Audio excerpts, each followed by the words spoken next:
Most women don't miss red flags. They notice them early. They feel when something is slightly off, when something doesn't fully align, when something doesn't quite sit right. But instead of acting on it, they wait. They gather more information. They give more time. And by the time the pattern is clear, they're already invested. Let's talk about why.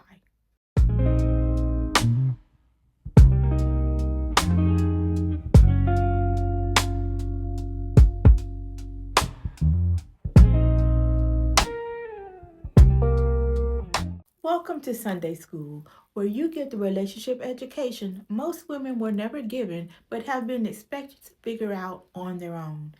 I'm Arnitris L. Strong, founder of Love Elevated with Arnitris, host of Executive Lessons in Love, and I help women recognize what's actually happening in their dating experiences before they invest more time, energy, or emotion. And today we're talking about something many women only mention after the relationship disappoints them: the red flag they noticed early. Because most red flags do not show up dramatically, they usually arrive quietly, small enough to dismiss, subtle enough to excuse, mild enough to rationalize. And that is exactly why they cost so much later. Many women think a red flag must look obvious. They imagine disrespect, lying, cheating, explosive behavior, disappearing for days, blatant inconsistency, and yes, those things matter. But many early red flags are much quieter than that. They can look like vagueness, evasive answers, selective effort, lack of curiosity about you, only showing up when convenient, emotional intensity without real consistency, avoidance of direct conversation. Nothing dramatic, just enough to make you pause. And many women talk themselves past the pause. Usually not because they're foolish, usually because they're hopeful. They think maybe I'm overthinking. Maybe it's too early to judge. Maybe he's nervous. Maybe I need to be more patient. Maybe I'm being too hard on him. Now, let me tell you something lovingly.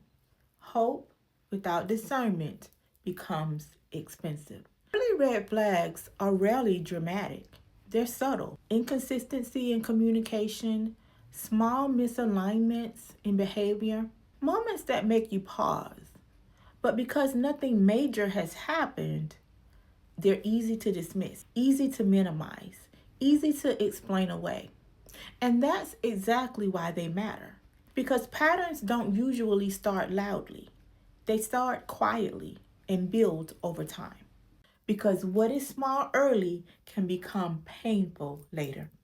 And many women are trying to be fair to someone else while being unfair to themselves. I teach women to respect the pause, that subtle internal moment when something feels off. Not panic, not paranoia, pause. Because your wisdom often whispers before pain has to shout. You noticed the inconsistency. You felt the vagueness. You sensed the imbalance. But instead of slowing down, you sped up emotionally. That's where women lose time. Not because they didn't know, but because they overrode what they knew. Think about the last thing you ignored early. What did you know before you needed proof? Stay there. Because most women don't need more evidence. They need more trust in themselves. Instead of asking, is this a red flag? Ask, does this create understanding or confusion? Is effort increasing or inconsistent? Do I feel safe asking direct questions? Is he learning me or just assessing me? Am I experiencing substance or performance? Do I feel steadier over time or more uncertain? Those questions reveal more than labels ever will. You do not need to become suspicious. You need to become responsive. Notice early, assess honestly, move accordingly. You do not need a catastrophic reason to slow down. The goal isn't to react to every small thing. It is to pay attention to what repeats. Because one moment might not mean much, but repeated moments form a pattern. And patterns are what you need to evaluate, not isolated situations.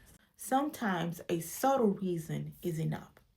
And slowing down early can save you months of recovery later. Because every red flag is not a stop sign, but many are signals to reduce speed.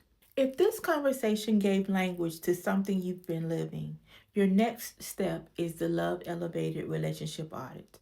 This is where we walk through the patterns many women repeat in dating so you understand what's been happening and why it made sense at the time, not after another disappointment. Before you choose again, before you invest again. The link is below. This has been Sunday School, the relationship education you should have had before you had to learn it the hard way. May you trust what you see, respect what it means, and move intentionally toward the love you deserve and desire. If you're ready to go deeper, begin with the relationship audit below. I'm Arnitris L. Strong, and I'll see you in the next lesson. If you've ever overlooked something early and later realized it mattered, your next step is the Love Elevated Relationship Audit. This is where we identify the patterns behind those experiences so you can recognize them earlier next time. The link is below.